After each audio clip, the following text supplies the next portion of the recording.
Oh, we are live. Hello. Welcome into another episode of the Calcio Connection podcast. We are connecting with you, Italian football fans from all over the world. We have an awesome panel here tonight. So everyone tuning in live, spread the word. Make sure people know they can find us on YouTube. We like to stream once, if not twice per week. We did stream twice last week. Hoping to do the same this week. Alex Donno alongside. Let me introduce my co-host before we introduce our special guest, Jerry Mancini, the number one Laziale, even though it looks like he's wearing Chelsea gear today. I'll get to what I'm wearing in a moment. But Jerry, good evening, my friend. How are you? I'm great, and work is causing me problems tonight, but other than that, I can't complain. Only, 2 more days until we get some more football again, and that's about it. Time. But tomorrow's Canada Day, and me and Gianluca here will be celebrating Canada Day. Nice day off, and that's about it, I guess. And I want to say thank you to Richard for sending the shirt that I haven't seen yet. My mom has seen the back of it, but she didn't tell me what the front of it was. So she just told me it was a Serie Sitdown shirt, and I was like, okay, 99.9% of the chance is the same shirt that Alex has on right now. Well, let me show everybody then. I'm going to show it to those watching us on YouTube. I will explain it to those listening audio only. So Richard Carmen, who I'm going to introduce in a second, our good pal from the Serie Sit-Down, was nice enough to send me. It sounds like he sent one to Jerry as well. I don't know if Jerry is going to wear it, burn it, or shit on it, but I am going to wear this proudly. So you look at this shirt, Jerry. Read it and weep. Caicedo greater than Immobile. And I'm not going to turn around and show my fat ass to everybody, but on the back of the shirt, it does have the Serie A Sit-Down logo. We're huge fans of the Serie A Sit-Down. So Richard Carmen, grazie mille for the shirt. Thank you for joining us, my friend. Of course, Richard is wearing some Serie A Sit-Down gear. He's got the Milan hat on, so he's representing the Rossoneri. He's always representing the Azzurri. Richard, how are you, sir? I'm doing well. Quite an introduction there. Yeah, I'm having fun, man. We'd like to see Jerry in a little bit of different color there than the Chelsea blue, but I'm not going to hate because Chelsea's pretty good himself. So, thanks for having me on. It's going to have fun tonight. I'm ready for this. Yeah, I want to add something. Yeah. Is Caicedo on Ecuador? That's a good question. He's not. He's not. He's too good. Why would they put him on a shit team? He's like, I'm not going to play for a shit team. Come on now. Apparently he doesn't play because of politics, actually. He says something to the government or something. There's like politics involved. Yeah, this guy at my store told me. I don't know how much. South America. Jerry, can you explain the politics of Ecuador? Because I'd love to hear the Jerry Mancini explanation. Oh, they're all. Is there a Jerry time story with this? I don't know. Most of them are fucked. I don't fucking know. I don't fucking know. Who knows? South America. I don't want to go there. I feel like you've already said too much. I think so too, man. I don't fucking know, man. What's a Mourinho quote? I don't want to speak. I get in trouble. If I speak, yeah. If I speak. Well, and I was going to say that I love how, Jerry, this is like the one night of the week when all of his Lazio shirts are in the laundry, apparently, like all 50 of his Lazio shirts. The guy's wearing the Chelsea shirt to a Serie A Italian football podcast. It is what it is. Let me welcome in our special guest. Let me welcome in the first-timer first. And I understand this gentleman had the unfortunate experience of actually growing up with Jerry, going to high school with Jerry. My condolences, Gianluca, who joins us for the first time. And Gianluca is a Milanista, so Richard is in good company there. Gianluca, welcome, sir. How are you? I'm good. Thank you. Thank you for having me. I'm excited to be here. Went to high school with Jerry. I've known him for a long time, and I'm excited to talk about Italy and the Serie A and some Milan. For sure. Thank you. I feel like we'll have to have you back sometime just to do an entire show on what it was like to go to high school with Jerry. I don't necessarily want to do that tonight because that's not the show we planned on, but I feel like there is a show in there. Let's welcome in our other special guest, who is no stranger to our audience. He is a great friend of the Calcio Connection from Inter Worldwide. He is the Ericsson FC president, Mr. Mario Galliano, who's in the New York area. Mario, welcome back, sir. How are you? Yo, what's up, Alex? Thanks for having me. It makes me sound like I'm about to go 6 rounds with Muhammad Ali in the ring or something like that with that introduction. It was the most professional introduction I ever had in my life. I ain't gonna lie. Hey, listen, our club is broke, so I gotta build up the Interisti some way, shape, or form. But before we get to all that, your club is broke when you have to buy Kolarov over fucking Radu. That's when you know your club is shit. But we got Kolarov at half the price of a year ago, so I feel like that's a moral victory. He costs half as much. He has no balls left, man. But we have Inzaghi, the best coach in Serie A now.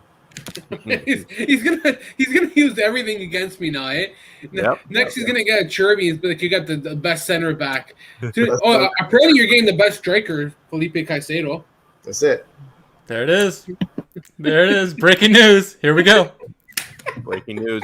Hey, by the way, warm welcome to Brooklyn Rob, who's in the chat. Now, Brooklyn Rob, I always like to give him a special introduction because he placed a futures bet before Euro 2020 started.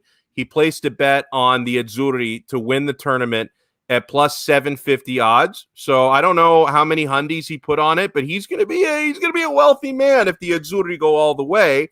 And he lives in my area down here in South Florida. So Brooklyn Rob promised me a steak dinner if he wins that bet. I didn't realize it was at the Golden Corral, though. He's notified me. So it's, all you can eat for around $10. And they do have something that they call steak. So I guess I could do worse than that. All you can eat for $10. What are you eating? Fucking leftovers from last week? I mean, body parts of various animals. Fuck, man. $10 all you can eat.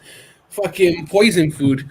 I mean, it's, the last time I had $10 all you can eat was Max in freaking Niagara Falls. I'm not sure if you've been there, Gianluca. They shut down because the back room was freaking because of health hazards, and they reopened. We never went back again. I'll never forget the time I went and I insulted. I'm not sure if you know Mauro Russo. Freaking I know Mao. Yeah. We went to the actual restaurant, and it was all you can eat, Alex. And this guy had a muffin, and it was the worst muffin, he said. And as soon as I sat down, wasn't there. I just popped over. I'm like, I ate this muffin. I was like, good muffins, eh? It's a good muffin. It was the worst muffin, actually. It was dry as fuck. I was like, oh my God. The worst muffin by just, worst place. $10 meals, man. Hazard lights, man, guys. Not happening. No, they're good. They're good. I concur. I've had the breakfast. They're pretty good. Okay. I don't know what kind of food they serve in Canada, but in New York, $10 goes a long way. Well, Niagara Falls is on the borderline, so it could be American still, right? That's once you go above Westchester, it's not New York no more. It's like that's another country.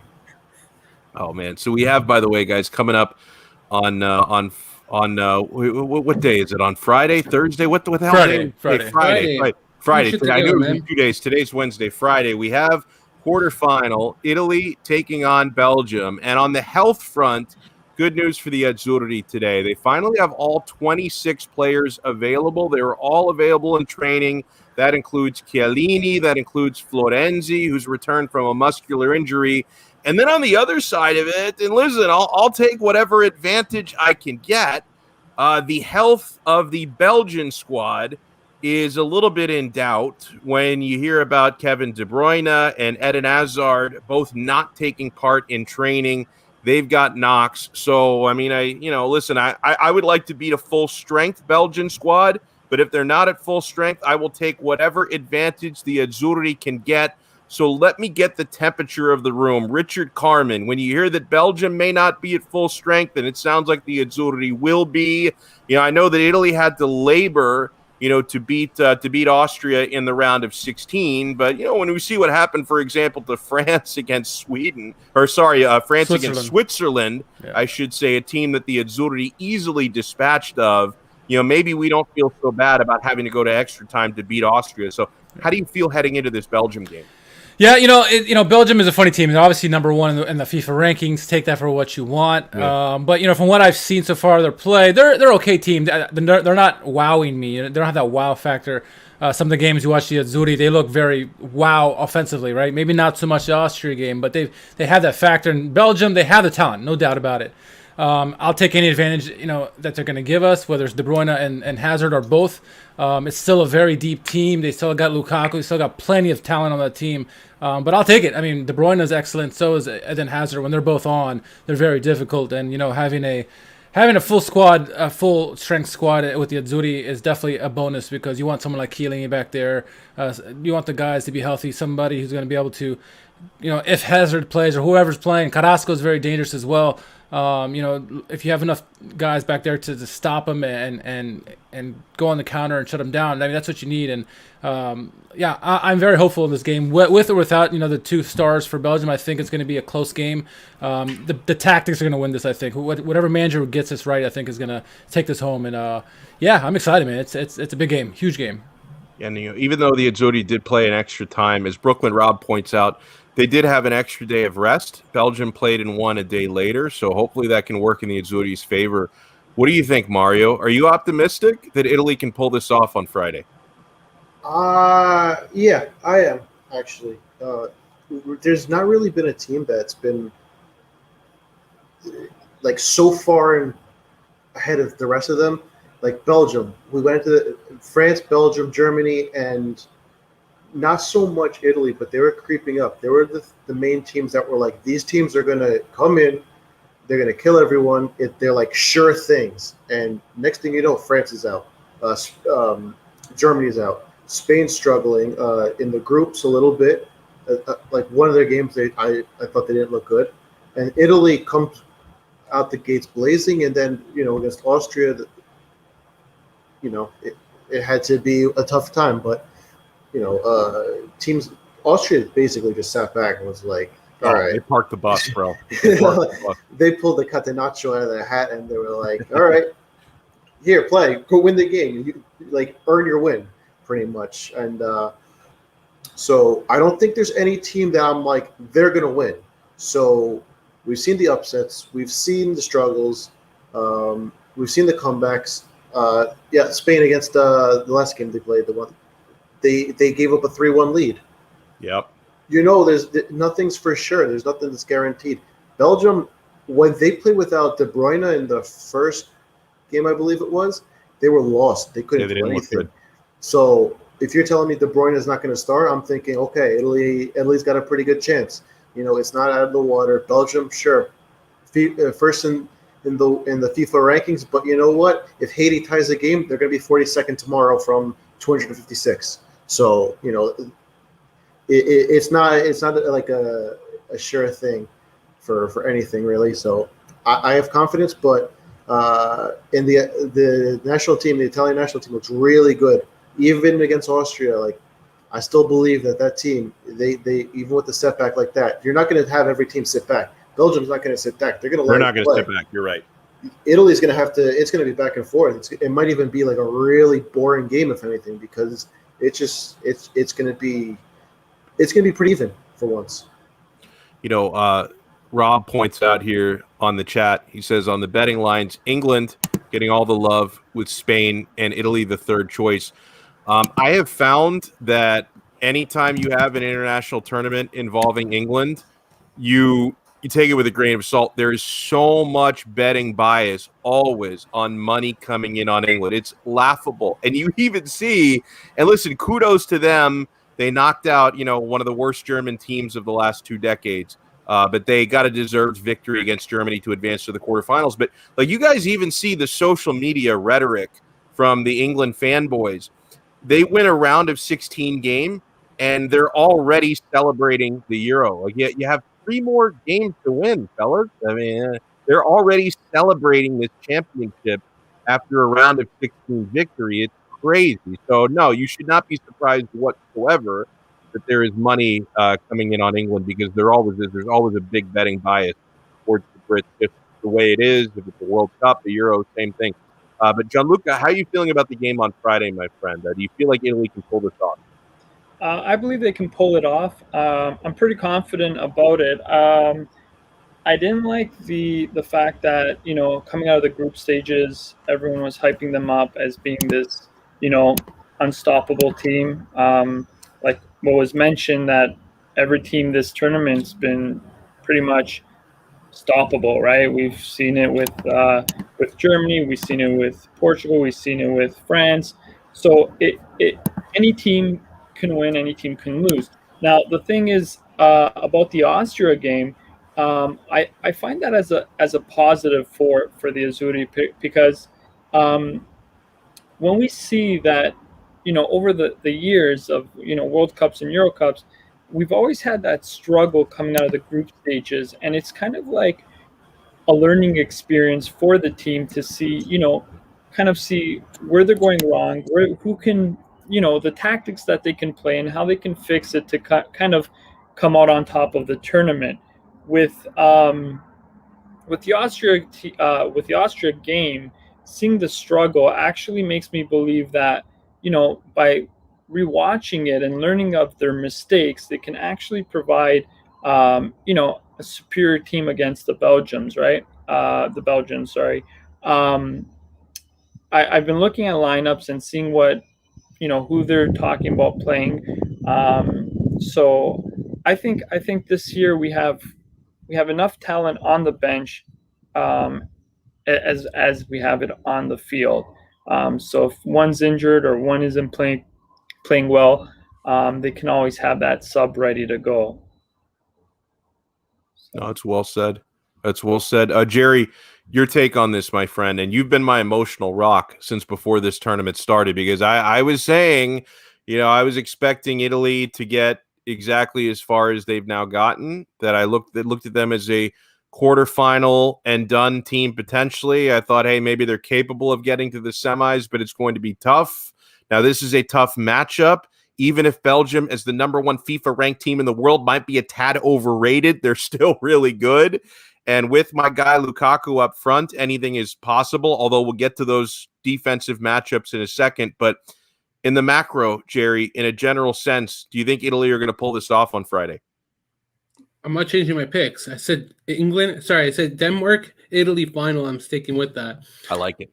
I think that Denmark, I didn't think that Germany was going to win, I'll be honest.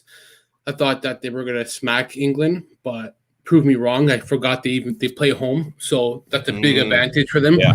That's something that people didn't take into consideration. They had a good crowd, too. Yeah. Good crowd. Freaking laughing at the German girl. Poor girl, 10 years old, and they were mocking her on social media. That was pretty terrible. Yeah. My tweet was kind of like not specific. Some England fans are pieces of shit, okay? Sure. They're just like fucking douchebags. Not all. I think it's not fair to kind of like generalize all into one, but a lot of English fans are just like fucking pigs. But anyways, I think that Italy can go the whole way. I still think they have a good team. Like, if one player is not doing well, they have another guy who can come in, step up. And we haven't seen this with Italy for who knows how long. Like, I can't recall the last Conte's team, 2012. Freaking our 2006 World Cup team was shit, man. I'm sorry, we fluked that off. We were so lucky beating Germany. Well, we needed a penalty shot. I think what was it against Ukraine in the group stage? Better to be lucky than good. Australia. Australia. Thank you. Yeah, Australia. Like that team. It had a balance of there were good games we had, but not overall. I think that Italy right now overall has been really dominant every game, even against Austria, where you thought they were out of it, but they showed brilliance in the latter part of the game. So as much as they were bad through a period, the guys came in and the substitutes took advantage, and we dominated the whole 30 minutes of extra time. That goal that we conceded was just poor man marking it was poor coverage by Jorginho. At the end of the day, as good as he's been, that's just post. Yeah, that's just he knows. But there's no need to criticize a player who's been so good. So, well, I'm sure we're going to talk about who should start a striker, who should start at midfield, who should start at center back. So I'm not going to even elaborate on that. I think it's Mancini, and I hate how people said that he didn't have a plan B. Like, and he the plan B were the substitutes who scored. Like his subs changed the game. How is that not a plan B? I'm with you, Jerry, on that. Like I saw him being criticized, for the lineups and the decisions he made. But the bottom line was the substitutes he made decided that victory. No, exactly. It pisses me off, man. Like, I'm not going to criticize anybody, just multiple people, and Richard knows who I'm talking about. How can you criticize that if it was 10 minutes earlier, we may not have gotten the goal? We kept them out 10 minutes too long. Who makes a decision like that when the game is? And people forget Austria never made substitutions either. We were basically playing to what they were doing. So, I mean, I don't see what the big deal was, you know? When I was watching, the commentators were like, sorry, Jerry. When I was watching the commentators on ESPN, they were like, "Oh, how are you going to make a sub and not change the formation?" I was like, "What are you, a fucking idiot? How are you commenting these games right now, like Steve Cangelosi, you dick?" You know the names. I don't even memorize. I don't know any of their names, man. He learns the names. They're on his list. I don't know any of their names. I have better things to remember than these idiots that talk the game and are all biased. They're all English biased people, but. No, Mancini's done everything perfect, man. Like, you can't ask for more than what he's done. Like, I can't wait. I hope he doesn't lose a game because it's going to be like an axe to his head or something, like uncriticized, like banter towards him for losing one game. The guy's unbeaten in 31 straight games. 31, yeah. Like, what do you want, man? And that goal given up was the first non-clean sheet in 12 games. Like, this team is special. And just a side note about Denmark, a lot of people think I'm crazy that Denmark can't go the whole way. Remember something, the first 2 games that they played were not a normal circumstances. They had to deal with Eriksson and his heart, like his issues. And I feel bad for him, but like they had to replay against Finland, didn't win the game properly because their mindset wasn't there. Yeah. They outplayed Belgium. Belgium, the one thing I would say coming from the Denmark game for Italy is that they need to be careful because Belgium can have 2 chances in the whole game and they'll capitalize on 2 chances. Exactly. Like, that's what we have to look at the most. And then thirdly is that look in the last game they played. I forgot who they played against. I think it was Croatia, or I'm not sure who Denmark beat in the group stage. But it wasn't Croatia. I forgot who it was, but they dominated that game. And that was because they finally were able to regroup and re-energize and get everything focused. And then against Russia. Oh, they beat Russia. There That's you right. go. Dominated Russia. And who did they beat in the last round? Wales. Who was it? They beat Wales in the 16. Dominated Wales. Yeah. And I say Denmark has a good clear path now because I think they're a better matchup against Czech Republic personally, and I think they can beat England. I think on paper they match up well against England. I Absolutely. think they're why on paper no. I think England's not a bad. I think Denmark's not a bad team. They're not a bad team. No, you have to watch the game though. On paper, you look at these names, you're like, oh, this is an EPL super squad. This is the English national team against Serie misfits. Damsgaard, he's not a big name. You know, all these guys, they're not huge names like Raheem Sterling, Harry Kane, Harry Maguire, piece of shit. You know, like piece of shit. He was having a shit tournament, finally scores a goal, and people act like, oh, there he is, man. No, fuck him. Fuck him, man. Motherfucker did one thing right. Fuck him. Fuck Harry Kane. I agree. I see what you're saying, Miro. It makes sense. But yeah, I think Denmark, I know where you're going with it, though. Denmark is well managed. I think that's another thing that people don't realize is that the way he managed the team when it was at a low peak and kept them together and now has them at a high peak. Like, they're just well managed. I think that's the biggest asset. But I can keep on going all day, guys. Go. Well, okay. Go. I want to start with you. I want to start with you, though, Jerry, and go around the table on who do you think should be at some of these positions where Mancini has depth and decisions to make. Who would you like to see starting? Now, I might as well just not even ask you about striker because I think we all know.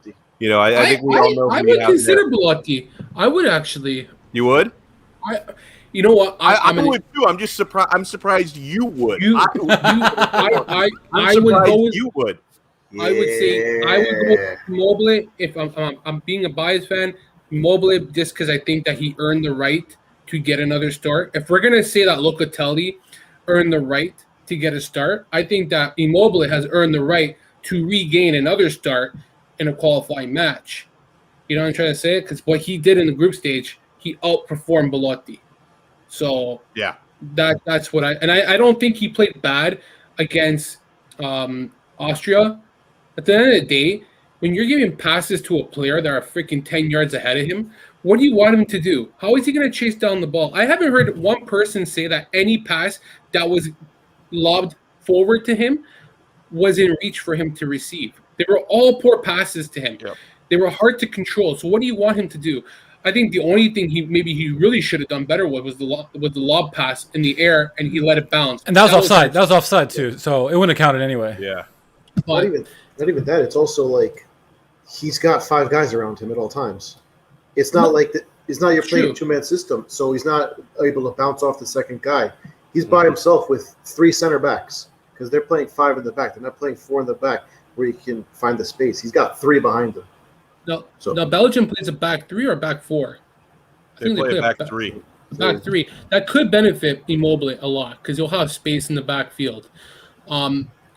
Again, I like Belotti in a way because it's physicality, but people also forget that he came in at the 80th minute when Austria was already dead tired, and kind of manhandled a tired squad compared to Immobile, where he kind of took on a team that wasn't tired. So there's 2 aspects, but Belotti did what he had to coming off the bench. His hold-up is effective. Now, I'd like to see him be more productive at the start to the end. Like, I think Belotti can match up well here. You know me, I'm gonna say go with Immobile, but I wouldn't be discouraged if it was Belotti. You go with the best players at the end of the day. That's what you say. You know, I'll tell you why I'm leaning to Immobile. I think he's at least a slightly better finisher. And in a matchup like this, because in some of these games, and I know one of the reasons why people criticize Italy is because, they've compiled 31 straight unbeaten, but they haven't played a lot of world-class teams. They've been beating up on some of the weaker sisters. Okay, can't control who you play. Like, you beat who's in front of you. It is what it is. But in some of these games where Italy have won comfortably, they've created a ton of chances, and they haven't had to have a perfect conversion rate in some of these games. I think against a team like Belgium, you're going to have to be closer to perfect. I think you're only going to be able to create a handful of grade A chances, and you can't afford to miss converting on 4 or 5 chances. You have to be as clinical as possible, and Belotti does a lot of things, but I do think Cheeto is a slightly better finisher. I also want to ask you, Jerry, and go around the table on Federico Chiesa, because I know our Juventino buddy Brooklyn Rob is getting impatient. He thinks we're excluding Chiesa. No, I want to take you. I actually want to take it position by position. Okay, go for it. I think it'll be easier because if we start talking about like 5 different players, we're gonna go all over the place and we're gonna lose track. Mm-hmm. So let's just stay on the course. We'll do Immobile first. I say it might be. I at the end of the day, I'm gonna go with Immobile because he deserves another start and he's been the better striker overall in this tournament. And Mancini's going to go with his best player that's available. It's going to be Immobile. I think that he's going to have a good game against Belgium, especially if De Bruyne is not in. And I think losing Hazard is a benefit for Belgium because I think Carrasco is probably a better player than Hazard. Possibly. I don't know. It's a good backup to have regardless. Yep. So it's not like it's a downgrade, but it's a big downgrade without De Bruyne. But I think you're not going to have – here's another thing. You're not going to have Belgium play 11 guys in the back and clog up the backfield. There's going to be space for Immobile to move. So that's another factor. Austria clogged the back end. Like, there was nothing for him to move with. It was very difficult. And anytime he had the ball, Muriel's right. There's like 5 guys on him. So what do you expect him to do when there's 5 guys on you? I don't think that's going to be the same case with Belgium. I think there's going to be a lot of man-to-man coverage, and that can benefit Immobile. And I want to hear Gianluca now because I haven't heard him for a while, and I feel bad. Come on, Gianluca. You are a fucking soccer guru who has played since you came out of your mom's stomach. So tell me. I'm not a Belotti fan, so I would start Immobile. I feel that Belotti is good for the sub. I would put him on as a sub. Many might disagree because there's he's proven himself, I guess, with Torino. He had a really good season. I think it was 2 seasons ago. He was almost leading goal scorer in Serie A. I think it was 2 seasons ago. I just find that he plays for the foul a lot, right? He doesn't try to stay and make that run. I don't know. There's something about him that I can't. I'd put Immobile on 100%. I don't know. Like I said, some people disagree. I find that Immobile chases down the defender if he has the ball. He makes those runs. He cuts behind the defender. He's very versatile, as opposed to Belotti's more. He gets the ball. He can hold up the ball, but then he'll look for the foul. So I don't know. I'm for Immobile. Now, Gianluca, I want to get your take as well on Chiesa, because honestly, now he has been he was obviously instrumental in eliminating Austria, and I have a lot of faith in his abilities. But believe it or not, I think keeping him in this substitute role might be the wise decision, because his speed and his pace, to me, provides more impact when he comes on as a substitute around the hour mark, 70th minute, whatever it is. When his legs are fresh and the legs of the defense are tired, I think that's when you really maximize his explosive pace. I honestly think he could be better served in the role he's been playing as a substitute over a starter. What do you think? I agree with you on that. I just find that that's the beauty of our wingers there, with Berardi starting up top. He's got quite some pace too, so it seems like he tires out the defenders, and then with Chiesa coming in, he does the finishing touches, right? And he's able to get that goal in there. The thing is, watching Berardi against Austria, he seems to struggle. There's something missing there. So I would see Chiesa starting for the next match and maybe putting Berardi on the bench and then coming on. I would even maybe see that, because I see that Chiesa can play both right or left wing. Maybe Insigne come off, because Insigne, to me, this tournament's not been doing much. So right. I think not since the first game. I think he was quite good in the first game, and then since then, really nothing. Yeah, and I agree. So I don't know. Maybe see Chiesa on the left, Berardi on the right, with Immobile up top. Might work. Maybe I don't know Mancini's love for Insigne. So if he really likes him, he probably will keep playing him, trying to get that spark out of him. But like I said, and like you said, maybe Chiesa off the bench. To get that final goal in the game might be the best opportunity that we have. What do you think, Richard, as far as the starters in the front three? Because I think we've kind of expanded even beyond just the number 9 position. But what do you think about the front three? Yeah, start with the number 9. I'd probably, if it was me, I'd probably pick Caicedo over Immobile. No, I'm just kidding, Jerry. No, I think Immobile's earned the right to keep that starting role. Going into the tournament, I probably would have had Immobile as my 3rd pick, because based off the 4-3-3 system, the only guy really who was most familiar with was Caputo, right? Belotti and Immobile were struggling, but we've seen going into this tournament that Immobile has adapted to this up to this style. He's played well the first 3 games. He's got 4 goals in 4 games. He's earned the right to play, and I think he's the purest striker the Azzurri have. One of the purest strikers in the tournament. Play him in there. It's going to be a much more open game. You mentioned how Austria was very tight back there. You're going to see it much more open with Belgium, because Belgium likes to attack. So he's going to get his opportunities, and I think with his pace, with his ability to find the gaps. He can find those passes from one of his midfielders, or Insigne or Berardi, whoever starts. I think he's primed to be in that poaching role. I think he's the best fit for the striker position in this game. And bring Belotti, like you guys mentioned, bring him off the bench when the guys are tired. Maybe he can manhandle some of the guys. The central defenders for Belgium are a little bit older, so you could probably take advantage of them later in the game. Moving over to right wing, I know Berardi got a lot of shtick in the last game because he didn't play very well. Let's not forget, he played against David Alaba. David Alaba is going to Real Madrid. He is a sensational defender. Yeah. I mean, Chiesa had started with the same result, I think. but what we saw in bring Chiesa off the bench is that, like you guys mentioned, brings that energy. And when the guys are tired, you can't handle Chiesa. And Chiesa was probably the hottest Azzurri player going into the tournament. We didn't know where we could play him, and now we find it on the wings, whether it's the right side or left side. He can make a substitution. If Insigne is playing poor, you bring him on for there, or Berardi, vice versa. I think he's an excellent super sub to have.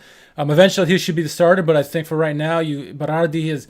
I think he's played well. He links up very well with us. He finds the strikers. He finds the other midfielders. And as Gianluca mentioned, he's got some pace to him as well. So I think keep the front three, honestly, the way it is so far in the tournament. I'm comfortable with it. Mario, I'll give you the last word on the front three. What do you think? Mancini's not going to go too crazy and try to outplay his opponents. He's going to put the best players on the field. Best strikers, Immobile. Mm-hmm. So, it is what it is. I love Bellotti, all that, Palermo, but he's going to come out as a sub. That's just how it's going to go, unfortunately. Chiesa on the right, I don't think he starts. He's a good change of pace kind of player.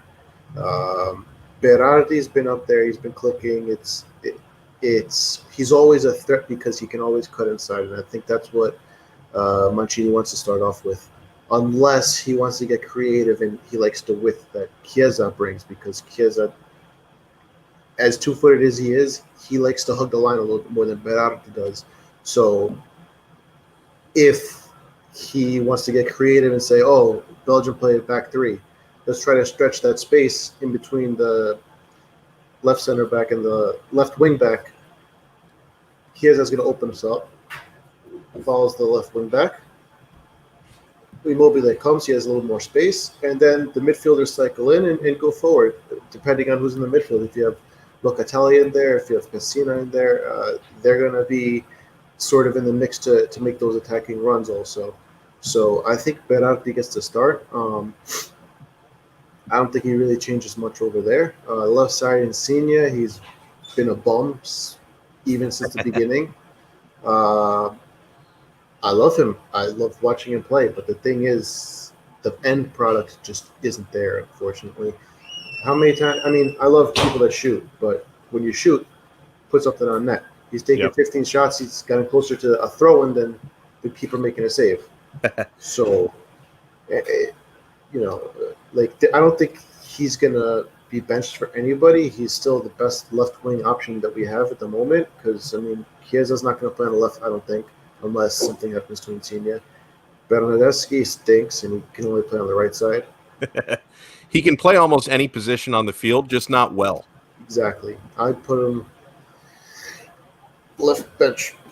He plays that exceptionally well. Yeah, he does. Can keep the bench warm. That's what he can do. I think if he changes teams and he starts to get that confidence back, we could have a different discussion. But at the moment, he just doesn't have it anymore. I lied when I said I'd give Mario the last word on the forwards, because I want Jerry's thought on the wingers, right? Jerry, you only talked about Immobile or Bellotti. What do you think on the wings? You like Chiesa? Is it time to give Insigne a break because he's just not had it this tournament? Well, Insigne is going to Lazio. We know that. That's first. So, ci vediamo, Napoli. No, I'm kidding. What exactly are you trolling when you say that? Because we don't have any Napoli fans on the panel today, so I don't know. Who are you bantering? They're always listening. No, yeah, exactly. Fair enough. Insigne is your captain. I don't think he'll come out. Probably should in a way because of the way he's going to be driving that tiny car that puts the ball at midfield. I agree with Gianluca. He hasn't been that great. He wasn't good against Austria. I do agree with him.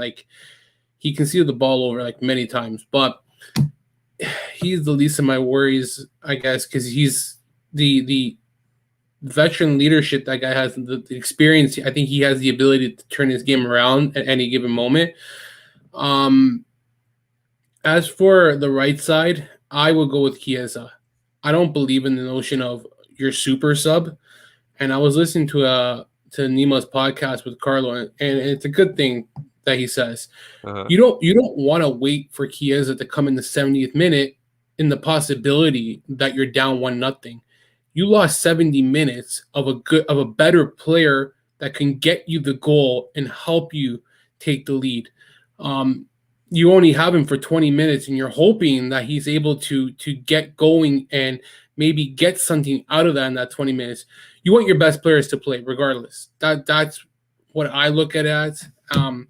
Chiesa maybe had a slow start. Maybe he had an injury that didn't allow him to start till the third game. I'm not 100%, but he looked good against Wales. Very good. He looked very good against Austria off the bench. And basically, like, you go with the best player against a very strong, I would say, Belgium side. So I think you get more out of Chiesa out of 70 minutes. I know that you like him off the bench and you got Berardi tiring you down, but Berardi's one-dimensional player, I find, compared to Chiesa. I know like people are going to say, well, Chiesa's one-dimensional too. With Berardi, a lot of the time, there was one play where he didn't make the pass to Immobile, wide open in the box, and he had his head down like a hockey player and shot into a wall. I think he shot into a wall like 4 times. And that was one part of the game I didn't like about Berardi, is that he forces things when he doesn't know what to do. And he can't cut out wide, and he can't beat defenders. He's really, I think he lacks that pace to get around defenders compared to Chiesa, where that was where he was very effective when he came off the bench. He's able to get around defenders, get in behind, get into those areas to cross the ball over, and he can cut inside too if he wants. I think he just has a little bit more flair to his game. And I think the last thing is that I'd like to see what he can do with Immobile starting together. We haven't seen that yet. We've seen what he can do with Berardi. And I wrote a piece where Berardi has to be the guy who starts with Immobile, because before the tournament, they showed some chemistry, they showed some cohesiveness where they're able to play. Now it's kind of hit a brick wall for a moment. Yeah. We said, where's the plan B with Mancini? This could be a plan B where Chiesa comes up front and it helps Immobile with his game. So I'd like to see what he can do with Immobile, because we have not experienced that 1 minute in this tournament. He played with Belotti. I think the way Chiesa is able to open up the field, create space, will benefit Immobile as well. So I wouldn't take out Insigne. Lastly, because of the relationship Immobile and Insigne have, it's very strong on and off the pitch, and I think that's beneficial.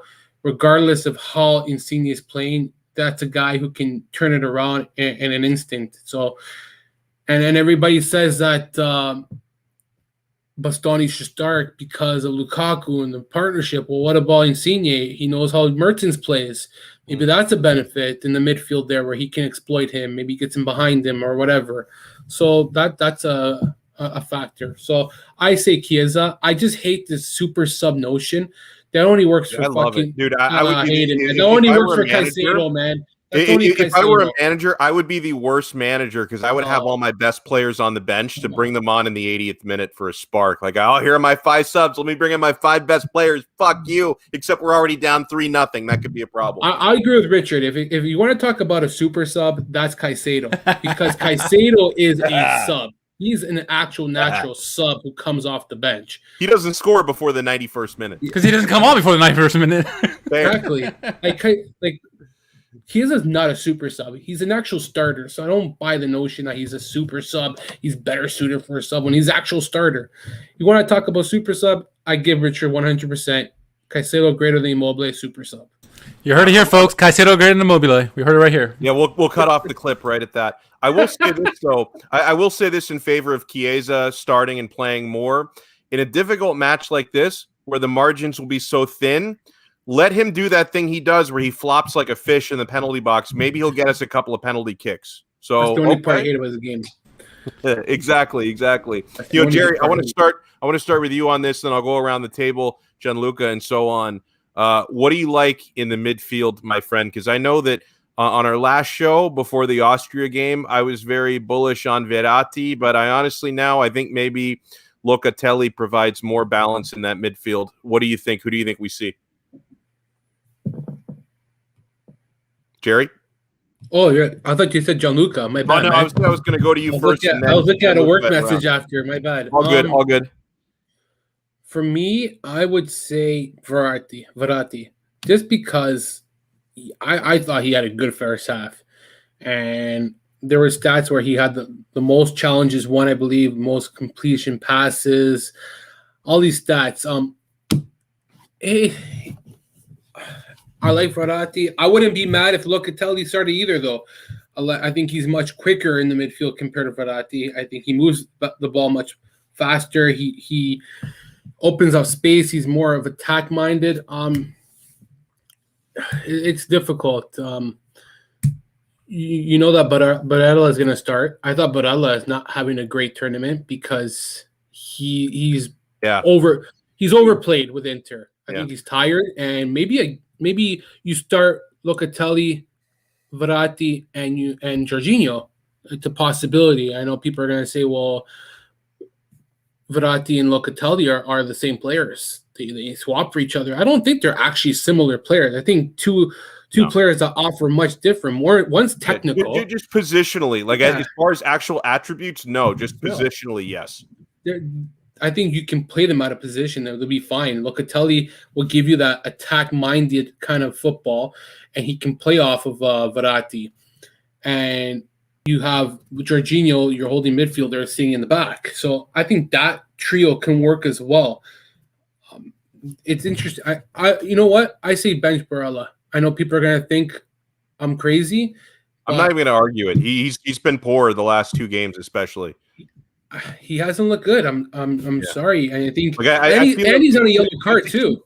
Sorry. Just to butt in, to keep earning a starting spot, like I think it actually has to be earned on the pitch, not just by reputation. I mean, I think Barella is a great player. I don't think anyone will argue that, but his recent form has been poor, and I think you need to continually earn a spot in the starting 11. And if you've not been the best lately, you don't deserve to start the next game.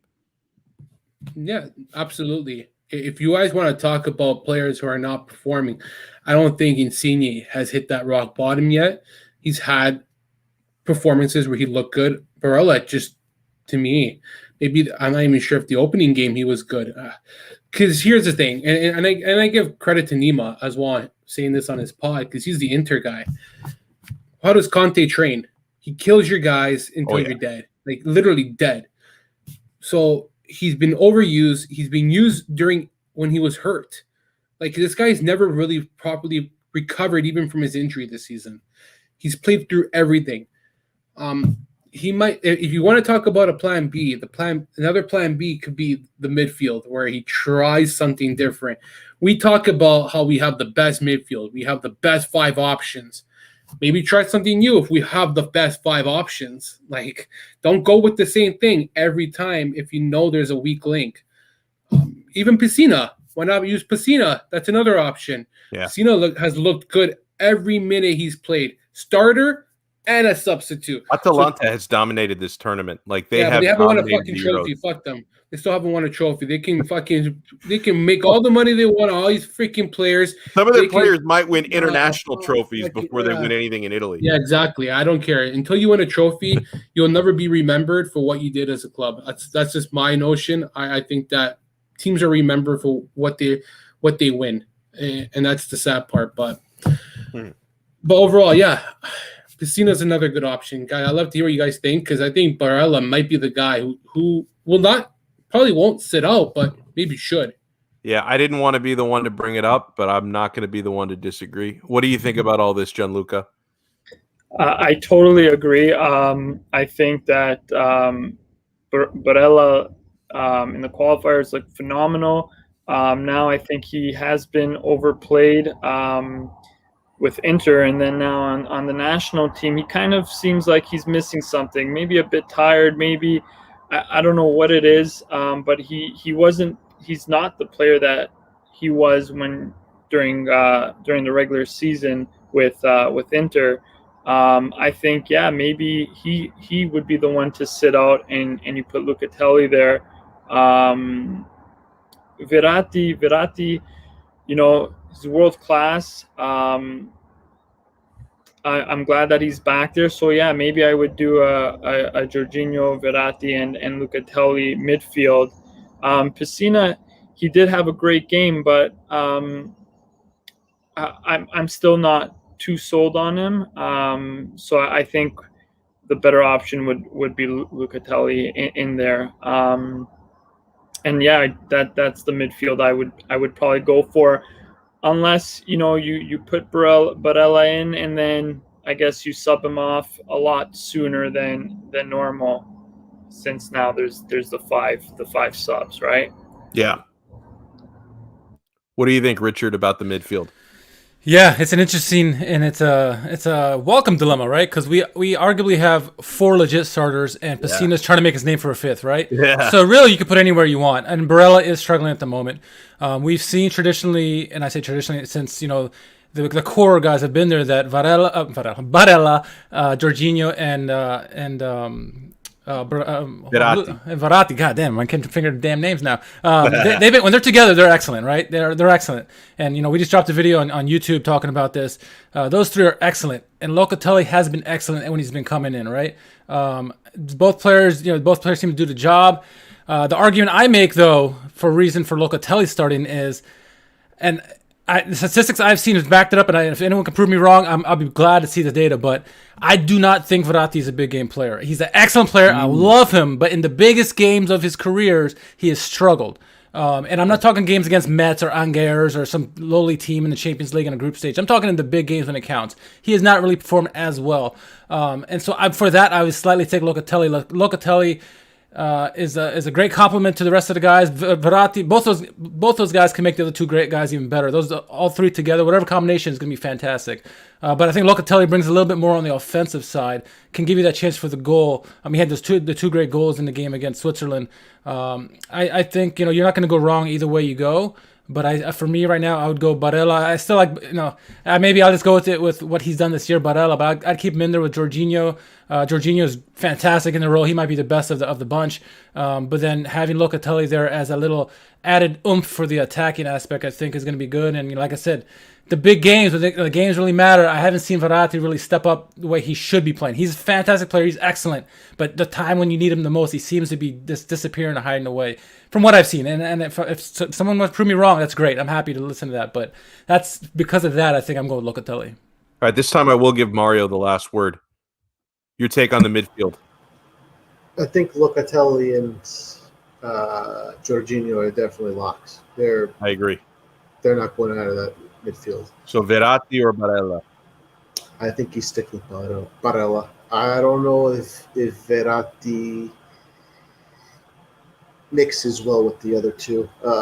I feel like Verratti and Jorginho on at the same time, you don't get anything done. They're good players. Slows the play down, right? Slows the play down. Exactly.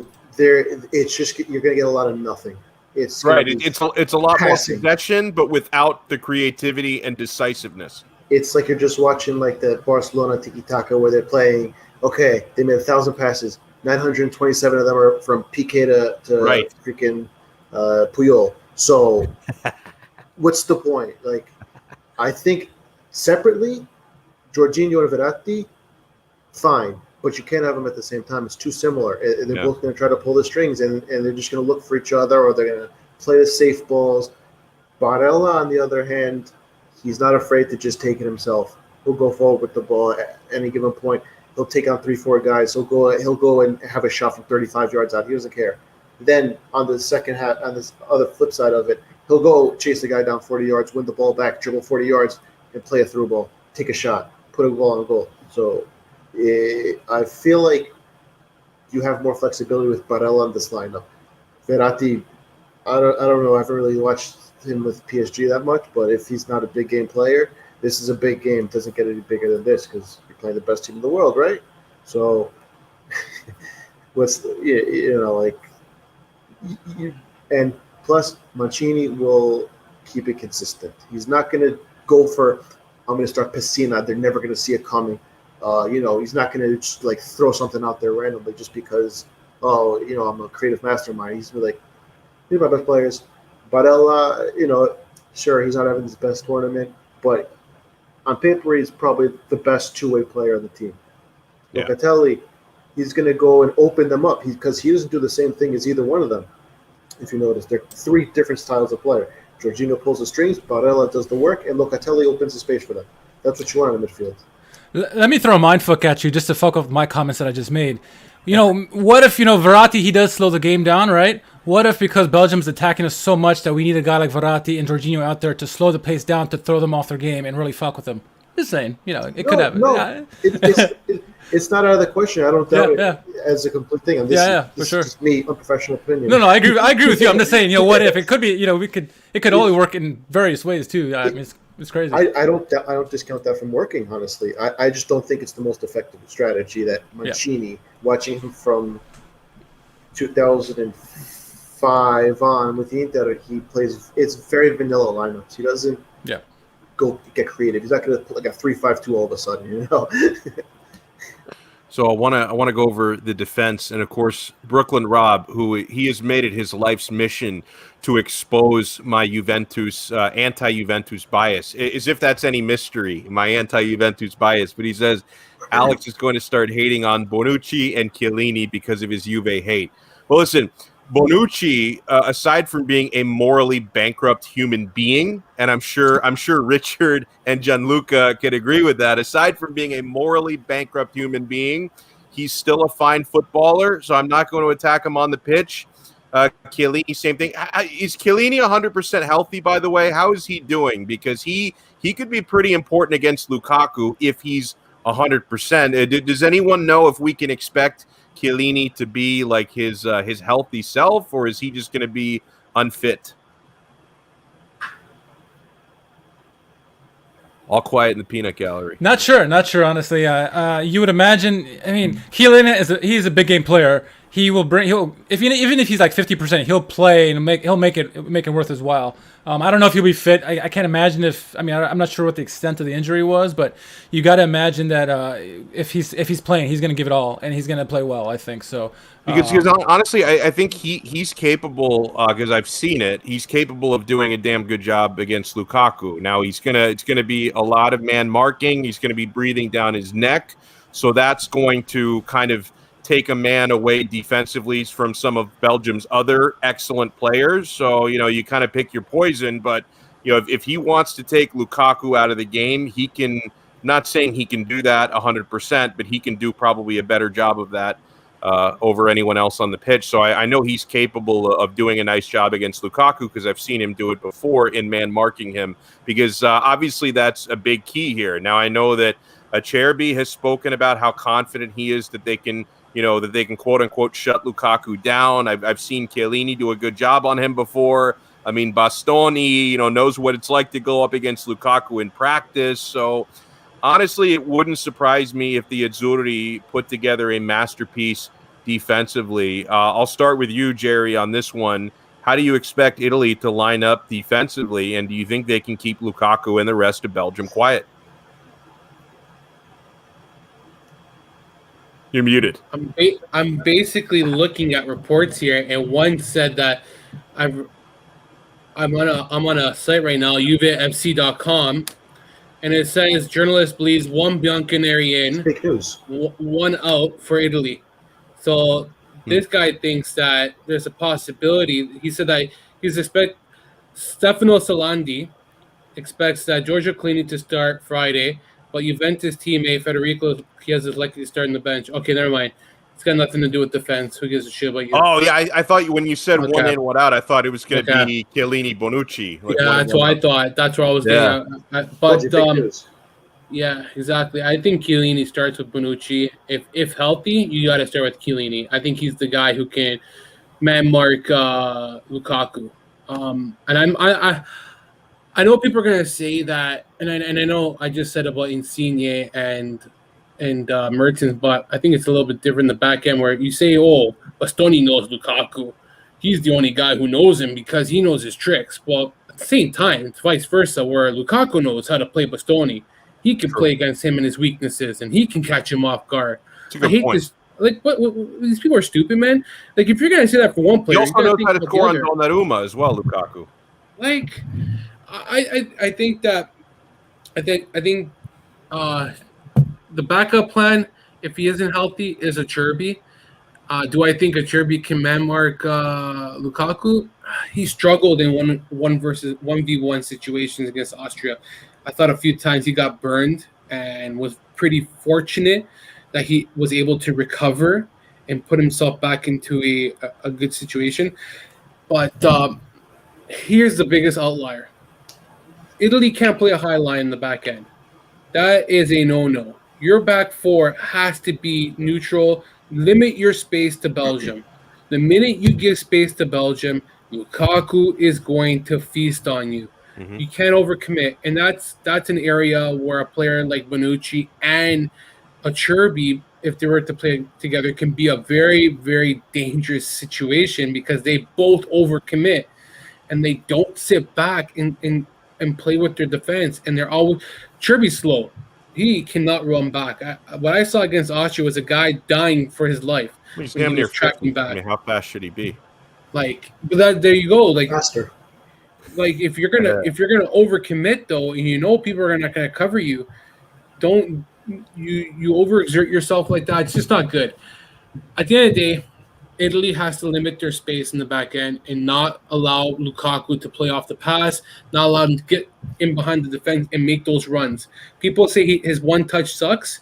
He's actually got a really good one touch off passes. Okay, guys, like his hold up. I don't know how many people can defend him against his hold up. Like you saw what he did against Portugal, freaking killed Diaz, destroyed him. So our defense have to be very kind of man coverage for me, and like I said, do not play a high line because we'll be exposed so quickly. Well said. Gianluca, your take on the defense. Thank you. So I'm thinking, Chiellini will start. Now I know that they get the doctors to kind of say, you're 100% fit, you can go out there and play. But it kind of brings me back to I think it was Euro 2012 when Chiellini was just coming back from an injury, and he wanted to play that game. He wanted to play that final, and I think he got injured. I think it was maybe 10, 15 minutes into the game, which got our subs out, right? So he kind of got us out, one of our subs. So now if he's going to be 100% fit, I would love him to play. Like Jer said, Lukaku's extremely fast, and we have Spinazzola on the wing who's been pushing. That if Lukaku's running at the defenders, I don't know how much Spinazzola can keep coming back to kind of help provide for Chiellini, because we all know Lukaku would fly by him. But once again, tactically and as a veteran, I think he knows that Lukaku would outrun him. So I think he would be pretty much well positioned back there. But yeah, I would definitely go with the Chiellini Bonucci in the back, and see where we go from there. I don't see Acerbi starting, although he did play a great game against Austria. Yeah, I agree with Gianluca. What do you think, Richard, about who starts in the back and the job that they may or may not do against dangerous players on Belgium like Lukaku?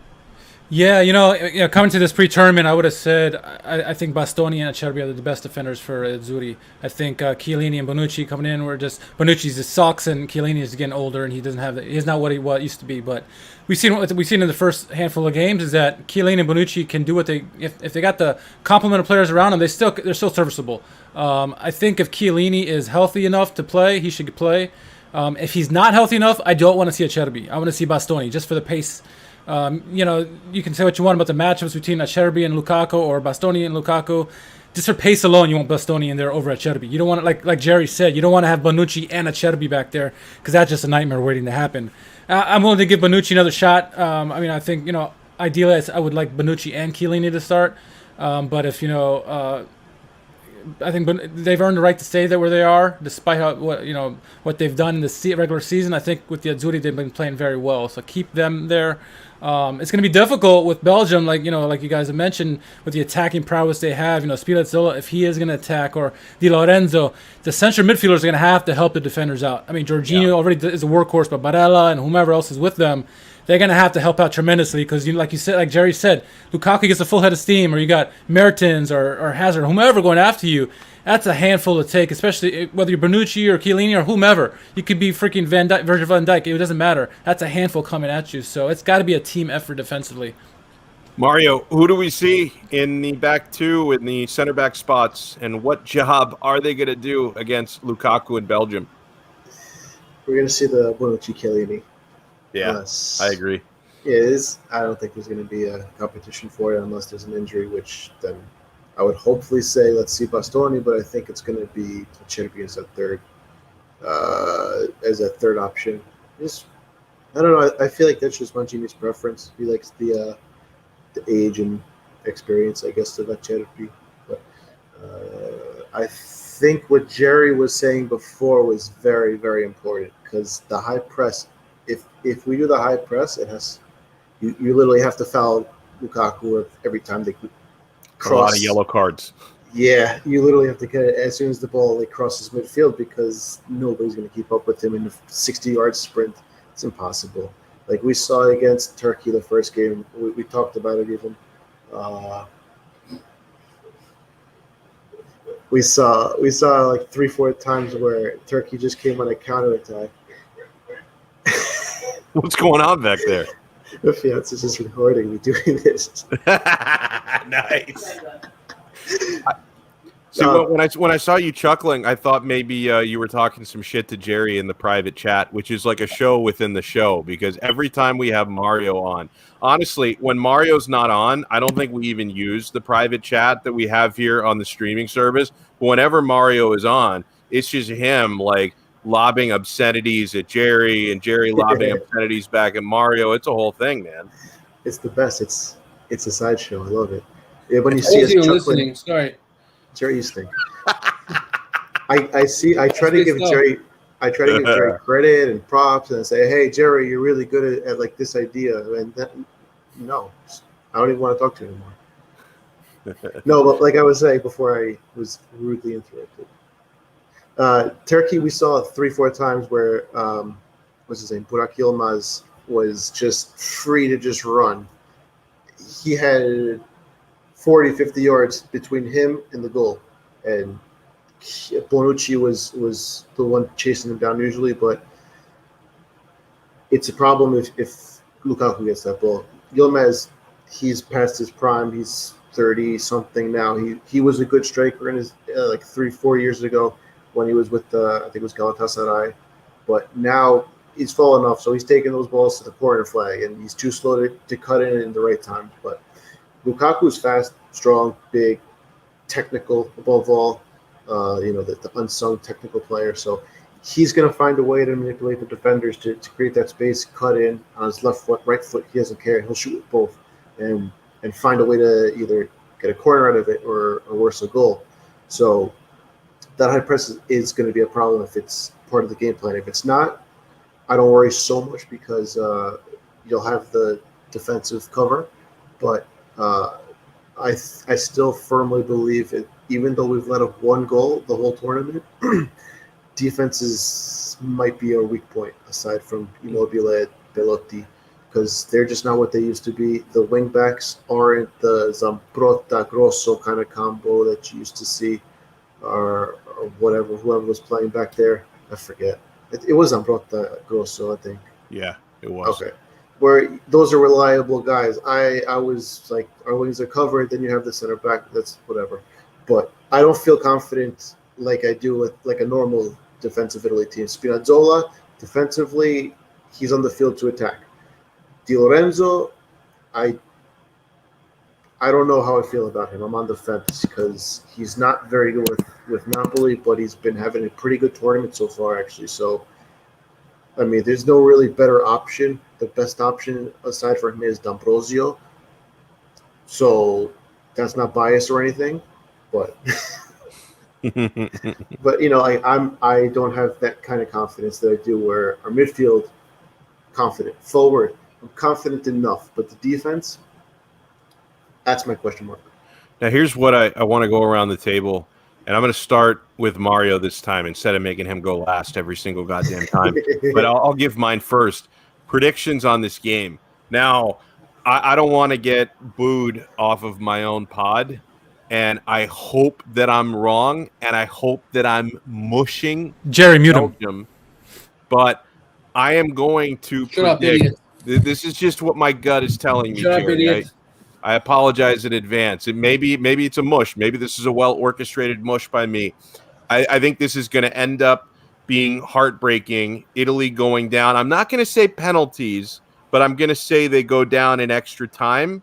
I think both teams get a goal in regulation. I think it's going to be 1-1 extra time. I'm going to go with a Lukaku game-winning goal. Not golden goal, but a game-winning goal at some point in the extra time. And I think our hearts are going to get broken on Friday. I hope I'm wrong. I hope it's Italy who pulls it out in extra time. I think this is going to go to extra time regardless. I think this is going to be a razor-thin margin type of game. But I think our tournament is going to end in quarterfinal heartbreak. Mario, what do you think? I think we win in penalties. Ooh, I'll take it. Hey, we won 0-0. and lost World Cups in penalties. 0-0. 0-0 with penalties, especially if Richard's right and Verratti and Jorginho start. It's going to be a snooze fest. Both teams, I don't think it's going to be the kind of exciting game that we hope it's going to be. I kind of feel like both teams might take a step back and try to play not to lose.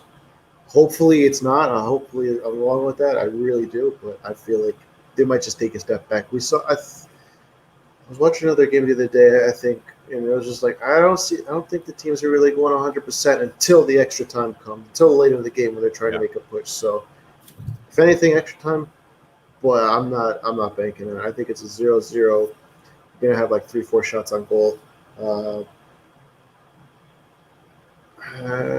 Yeah, that's really all I got. I don't think there's going to be much of the game. What do you think, Richard? Your prediction? Let's see. I'm gonna say it's gonna be tight affair. I think we agree it's gonna be a tight game. I think super sub Chiesa wins it late, pulls his pants down and grabs his junk celebration. Vucinic style. Yeah. I love that. I feel like that's also the Jerry Mancini celebration, except Jerry puts Nutella. He only does it in fights. He celebrates. What do you think, Gianluca? Prediction? I agree. I think it's going to go straight to all the way to the PKs, and that's going to be this decision maker right there. I think they're going to be holding back for quite a bit. Now, Jerry, I think I have a feeling what you're going to predict here because you are the guy. But you and Brooklyn Rob, before the tournament started, you predicted the Azzurri to win the tournament. So if they're going to win the Euros, surely they cannot go down in the quarterfinals, even against a very good team like Belgium. So how does this one play out, my friend? I think the biggest factor is if Kevin De Bruyne starts on Friday. If he doesn't, I think this really will open up the game, and Italy will feast. I'm telling you, it's a whole different ball game in the midfield, the way you control the game, the whole aspect. Belgium has to change their whole game around. And like you guys were saying, in the first game, they didn't play with him, and they struggled. I don't think he's 100% fit. I think he'll come off the bench, if anything. Late in the game, I don't think he'll be sacrificed just in case they do beat Italy. I'm going to go with what I said the whole tournament, Immobile. And I think this is the time where he finally gets that hump, that goal where Italy really needs for him. I'm not saying because I'm an Immobile lover. I just think that Immobile has played with confidence. At the end of the day, he is playing at another level that we haven't seen with the Azzurri. And I think this is the moment where he shines for Italy. I think he's going to bounce back. And coming from Lazio, anytime he's had a bad game, he's always had a good response afterwards. I think that he has the ability to change it around. And I think that he'll have more space to work with against Belgium. I think he'll be able to play in behind the defense who are playing a back three, and I think that might benefit him more. I just think that he can do it, man. He gets shit on too easily, and written off way too quick. Like, he scored in the opening round twice and still wasn't good enough to like earn the respect of people. It's not what he's done, it's what he's not done. And I think, like Gianluca said, the things that he does in the game, his ability to run, chase down defense, tire you down, close the gap, all that stuff, come back to help the defense. You're going to see that on Friday, and I really do believe that. And the last thing is that every team matches up differently. A team like Austria with 6 guys in the back is never going to make it easy. I don't think Belgium is going to have 10 guys sitting in the back with all that talent they have. I think it's kind of hard to think that. I think each team are going to attack each other, and I could see a Chiesa goal if he starts. I really do. But I see more of a Chiesa assist than a goal in that game. I don't think this is going to be a scoreless game, personally. I think someone's going to score. I'm going to go with Italy. But I just don't see a 0-0 game. There's just too many goal scores between both teams to not have a goal in this game. So. And by the way, on the scoreless thing, I love this comment from David. He says, Mario, put down the crack pipe. Oh, you know what? I think he's sitting out. He's not saying that because of the 0-0. He's saying that because Mario is also in the chat saying Immobile is the most overrated striker in Europe. I think that's why he's commenting. Caicedo's better.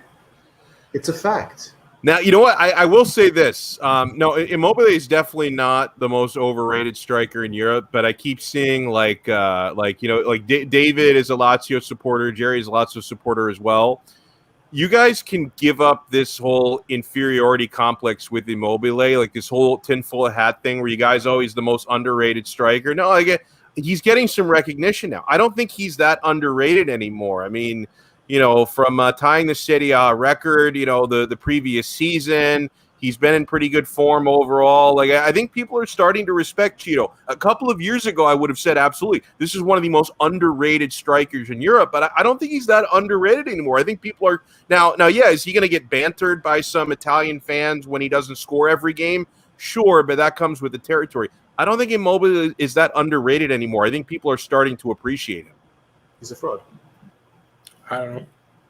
I don't know. He's a what? What?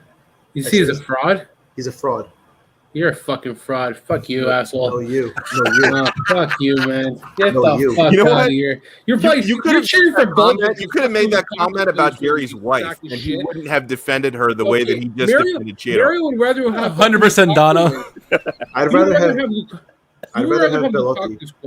Yeah. You fucking Listen, they put Bellotti on against Austria, and they won the game. They put Immobile in, and nothing happened. and 10 other people fucking are on the pitch that did fuck all either. No. Did you see that tackle from Bellotti? It changed the game. I mean, Cheeto almost changed got the game. They're already winning the game. It changed the game. Get the fuck out of here. Cheeto almost got a red card like 10 minutes into the game. Imagine if hold on. He's sliding from 20 yards out. Remember Saul Campbell back in Arsenal days, 2004, with the never-ending slide? That's Bellotti. You ever play FIFA Street? If that was Immobile, time out. Hold on. No. You ever play FIFA Street when you're trying to fill the game breaker? Bellotti filled the game breaker and won the game. Yeah, and I bet you if Immobile made that challenge, it wouldn't be, his game changer is, he can't score still. Go fucking smoke your fucking crack there, buddy. Your fucking crack pipe. Get out of here. You're just making things up at this point. Get the fuck out of here. Well, prima donna Immobile, I never seen him go down first. How many goals does Bellotti have this tournament? 30. Same as me. Exactly. None. 30 goals. 30. 30. Oh, man. Hey, before we close out this episode, I want to give everybody a chance to plug their social media, any work you guys are doing. Wait, you didn't ask Gianluca what he thinks. Oh, did I? I'm sorry, Gianluca. Did I get your? What the fuck, man? You went extra time. Yeah. Jerry was busy texting. He wasn't paying attention. You're the one not paying attention, not me, motherfucker. We did ask Gianluca? Yes. Yeah, we asked Alex. We asked Richard. We asked me. I wasn't texting this time. That's the best part. What did he predict? You'll never know. You have to watch this again and watch the whole thing over. Fuck off, man. Don't watch it. I Catch never us next watched week on Immobile, Calcio man. Connection, sponsored by Manscaped. I love how Jerry just gave our show the best endorsement possible. Fuck that. I never watched these. I never watched the replay. What an endorsement.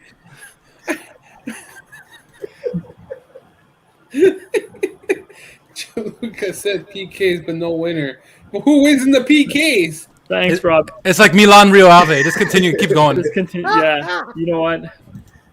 We're still looking for the Bulls. I want to go with Italy because it's the team I support.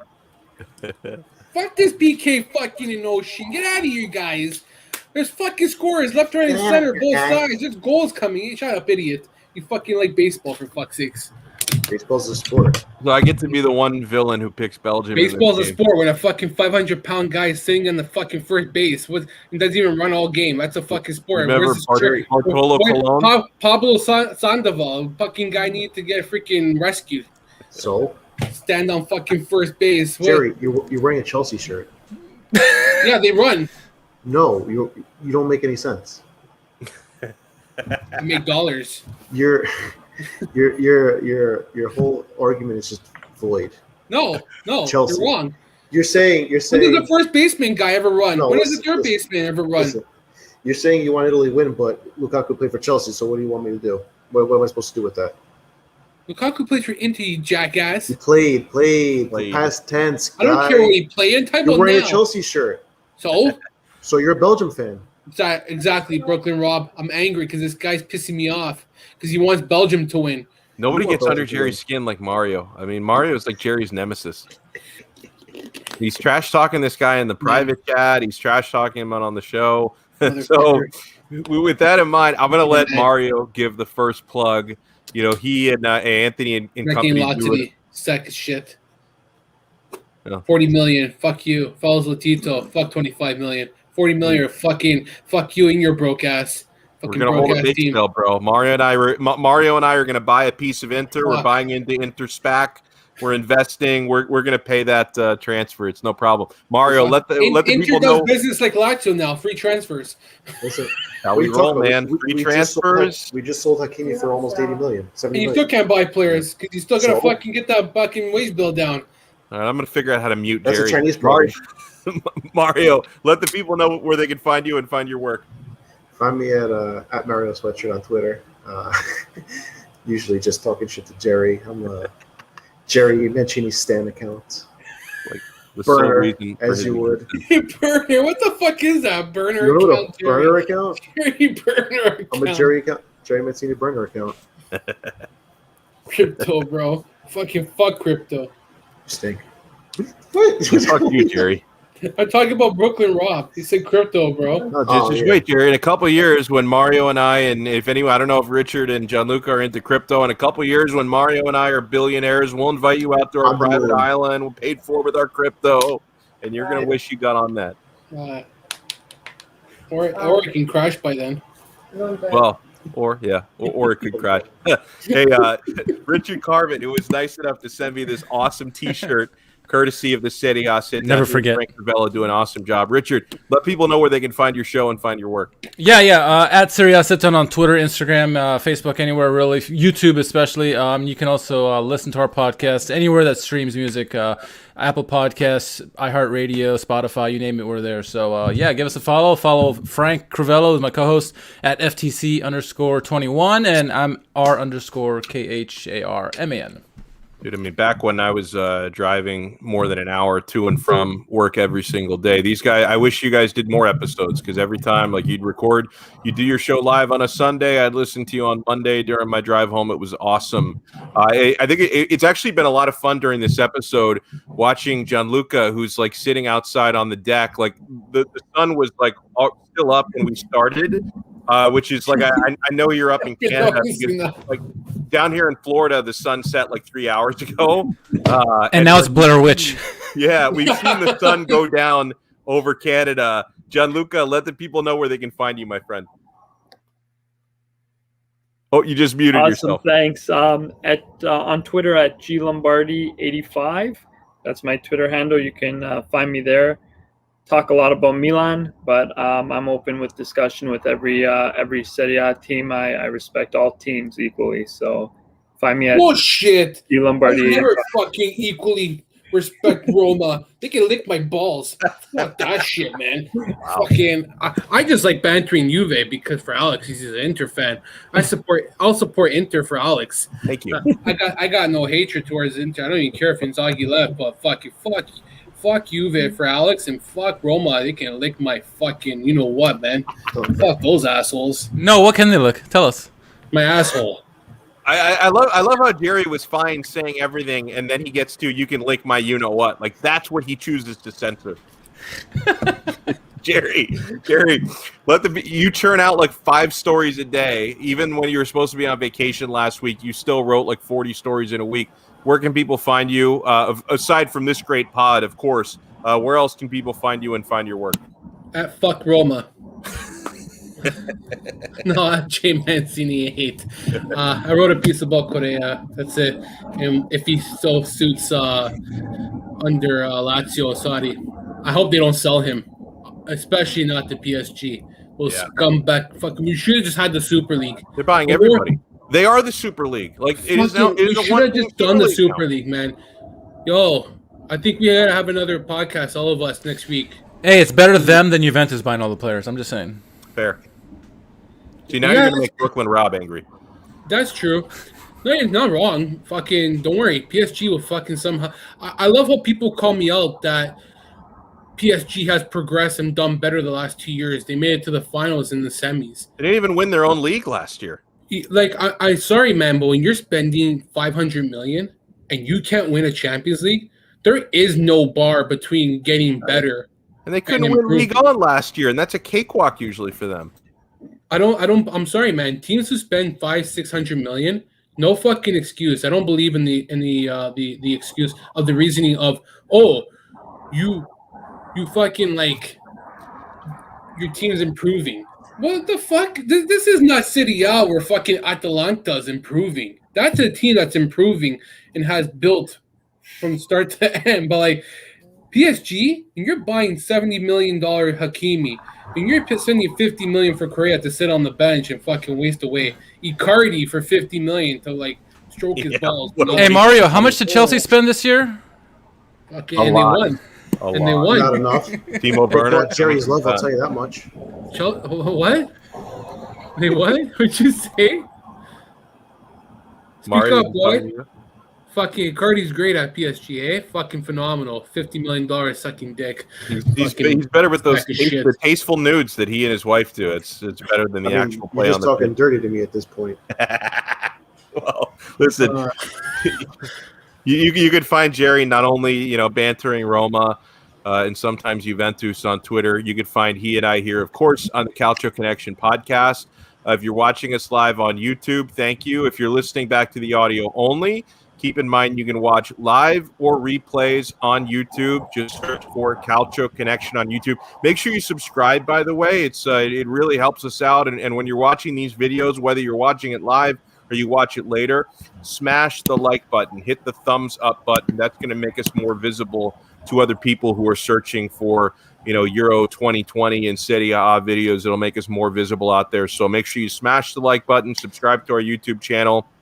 If you're watching this, maybe you're not aware, you can also get the audio version of these podcasts. Just go to, we usually post them, about 12 hours after they air live. So you can go to Apple Podcasts on iTunes, Spotify, Google Play, search Calcio Connection. We're going to come right up. Make sure you follow our show on Twitter. We follow back everybody. I mean, even bots and porn stars, we follow back everybody. Calcio Con Pod on Twitter. You can follow my personal account. You can see it right here on the screen at Alex Donno.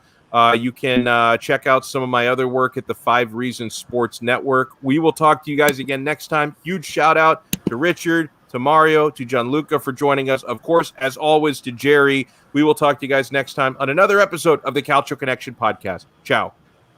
Ciao.